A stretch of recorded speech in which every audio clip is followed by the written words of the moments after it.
ছাত্ররা তোমরাও তো পরীক্ষা অনেক দিন হয়ে গেল, তোমরা স্যারের সাথে একটু দেখা সাক্ষাৎ করলা না। তোমার রেজাল্টের কি খবর? বুলবুল, তোর রেজাল্টের কি খবর? স্যার মুই কি মতিনের নান মতিন কার ইসলাম শিক্ষা ফেল মাতন কার চলে যে সমাজে ফেল। মুই বুঝছি যে এই দুইটা গরু ফরাই নেছে না, তোরে ফরাই নেই ভালো আনলে যে তুই আমার মুখটা উজ্জ্বল করবি। আরে তুই ইসলাম শিক্ষায় কে বাজলি? হালাক গর্ব তোরে পড়াই আমার মানিজ্জত গেছে। তুই বুলবুলের দেখ শেখ, ওর দিয়ে শেখ। আরে তুই সমাজে ফেল করছো কে? তোর খবর কি? মাইন্ড দেখ, আজকে লোক পোলাফান এই সমাজে কেউ ফেল করে? তুই আশেপাশে জিনিসপাতি দেখি লাগতে পারতি না? স্যার মুই তো ওই দেখকে রাখতে চাই এই ফেল করছি, জানলার ফাঁক দিয়ে একটু তাকাইছি আর সাড়ে খাতাটা মেরে গেছে।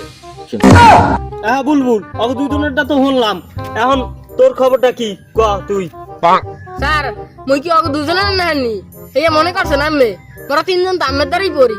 যাই হোক, আমি বুঝছি যে ওই দুইটা গরু না ফারাইয়া তোর ফারেন নেই ভালো আনলে যে তোর দিয়ে আমার মুখটা উজ্জ্বল হইবে। এখন তোর রেজাল্টের কি খবর তুই হেঁটে খুললে ক।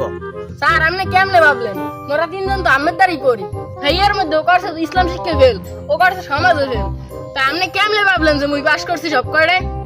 কঠাও কি তুই আবার কয়টায় বাজছো? তোর দিয়ে তো আমি একটু আশাবাদী ছিলাম।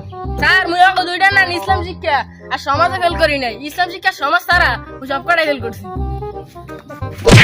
কথার করে কথা, তুই দেখ অগ দুইজনের তোর জন্য ভালো করছে, তোর দিয়ে আমি আশাবাদী ছিলাম, এই করলি তুই।